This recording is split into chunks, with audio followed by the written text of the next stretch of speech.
I bought a car. So I had a friend who I sold a 1J2, and then for one reason or another, we ended up with kind of a situation where, you know, he had to finish a couple of cars, and it ended up just making more sense for me to buy his Beams 86.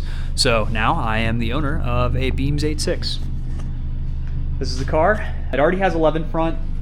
These are actually my old Corvette lights that were converted to fit into 11 housing. So I'm probably gonna take these out, take the back plates, put them back in, convert this back to a normal 11 headlight. I need to get some corners, so if you know anybody with some quarters, hit me up. We have some quarters over here. These are kind of the Jblood style, and then those are some other shit. Might get rid of those and then trade those out for something a little bit more Jblood adjacent, and then get a Jblood front bumper. I don't wanna poke this too hard, but under here is all the beams. It's already all paint prepped. Probably go with team color stuff. Here's the one big downside. This is completely cut out. Over fender could fix by covering, but I might sheet metal it, try to get it to where it's not gonna rust or have any water intrusion issues. It's already all paint prepped down here. It does have a hanger missing, so I need to figure that out. Right now it's kind of just wired in place. But overall, super solid car.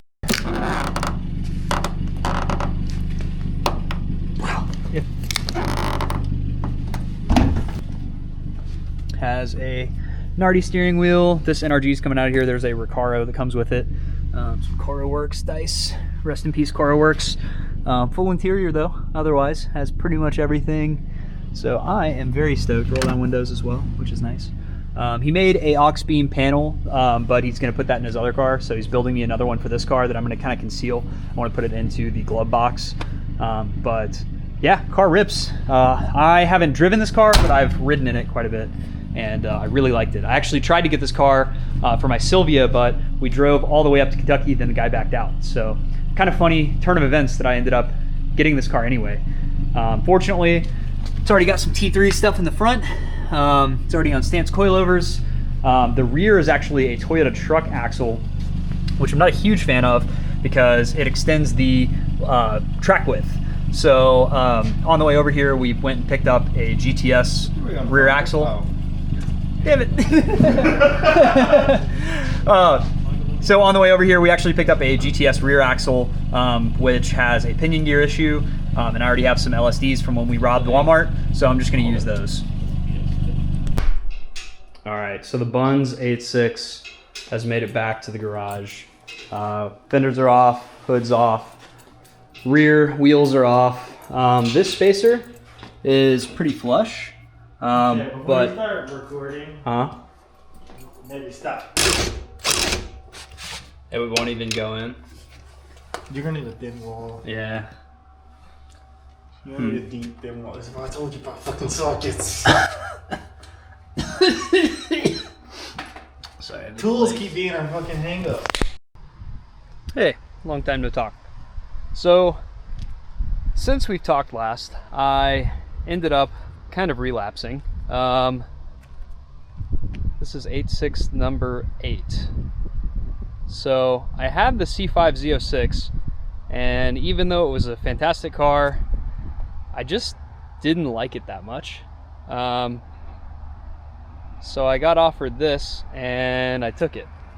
Now, I've had a bunch of SR5s, a bunch of kind of normal GTS cars with 4AGs, and they're awesome. I really like 4AGs. I would say if you want the 86 experience, you almost have to get a 4AG T50 car.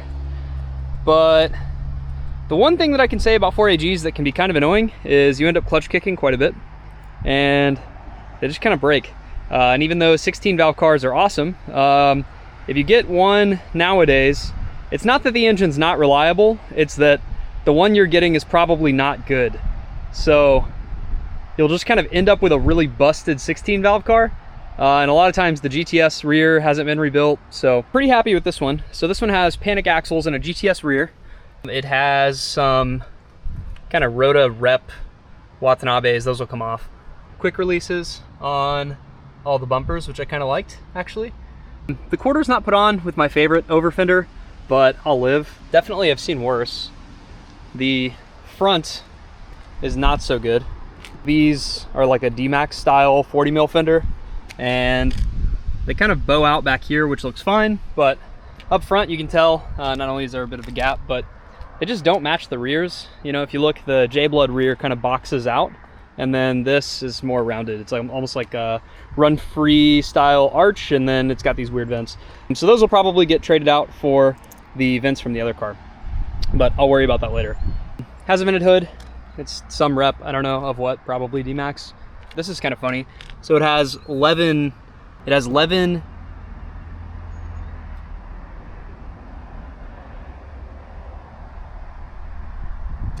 Zinke 11 headlights, which is kind of cool because these are discontinued. They're kind of hard to find, even though they don't really match because, you know, it's a Koke front.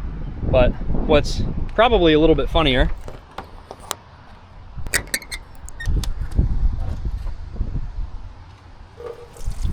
is this thing. So this has a KA-T in it from an S13.